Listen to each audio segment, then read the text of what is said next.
This is Kathy Biehl of EmpowermentUnlimited.net with Astro-Insight for the 2020 Scorpio New Moon. The new moon takes place on November 14th or 15th, 2020 at 9:07 p.m. Pacific Standard Time, 12:07 a.m. Eastern Standard Time, 5:07 a.m. Greenwich Mean Time at 23 degrees Scorpio, 17 minutes. This year's Scorpio New Moon is a breeding ground for adaptation and evolution. It's brimming with opportunities to do something with plans we've been pondering over the year as our foundations have creaked and cracked and reshaped. No matter if you're wary or weary, it's unlikely you'll pass this up. Some of these opportunities come with quiet, insistent, and irresistible motivation to move on them. Scorpio brings intense emotions to the beginning inherent in a new moon. They may be penetrating and perceptive. They may be feral. They may emerge from or strike at dark, hidden, scary, or scared places.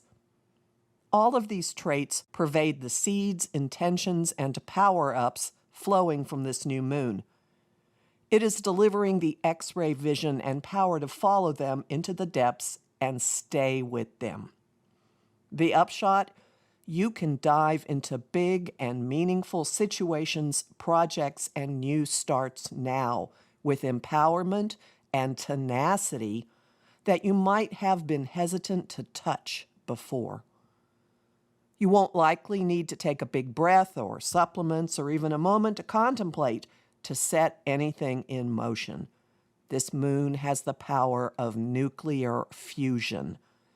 It is kick-started by the explosive release of energies that have been building for months. Fueling the release are the moon's two rulers, its traditional ruler Mars, god of war, planet of push, anger, and the masculine, and its modern ruler, Pluto, lord of death and rebirth, i.e., transformation, overseer of all things hidden, and the cosmic agent of unavoidable change. Each is involved in a major astrological event just before the moon. Each is pushing the other into action in the challenging dynamic aspect of a square, and each is shooting these influences directly into the new moon. Processes that have driven the year's tumult and change are culminating in a huge ball of energy that goes off just before the new moon. The longer-running one involves Pluto, which makes the last of 3 conjunctions with Jupiter on November 12th.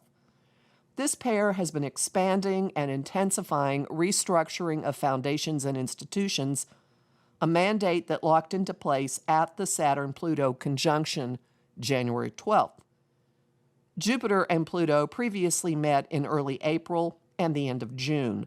The first pass brought previously hidden matters to scrutiny, maybe from metaphoric basements and walls, maybe from the depths of psyches, maybe from back rooms and closets. The second had us beginning to consider what to do about all that.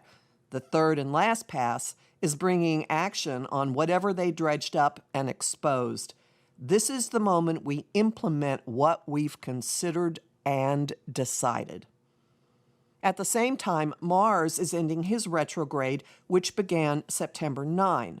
Since August, he's been challenging Jupiter, Saturn, and Pluto at the end of Capricorn, slamming against their re- and deconstruction projects like a battering ram against a weakening castle door.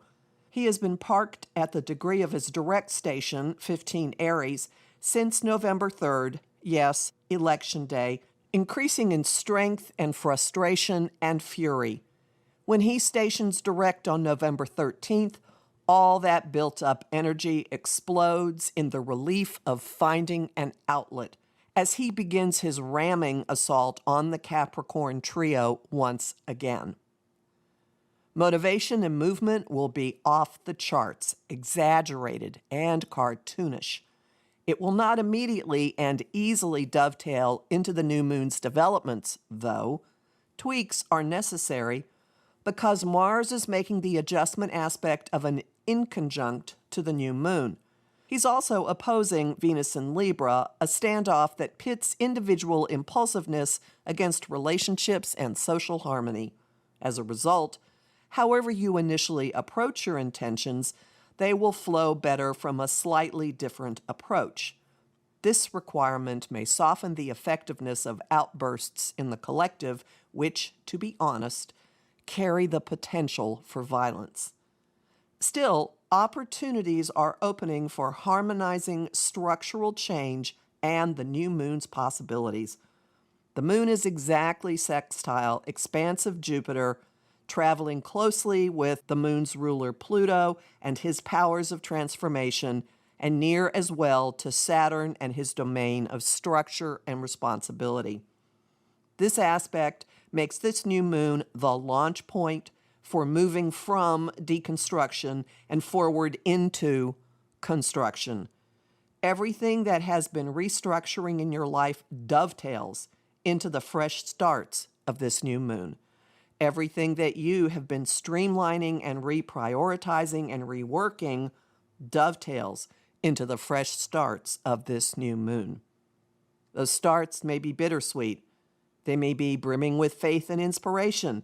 They may come with streaks of escapism or unreality or deception.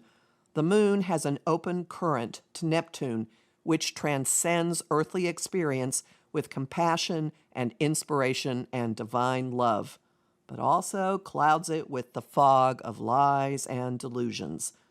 Be alert to the presence and allure of the lower possibilities. Open yourself to the higher. Our better angels are watching.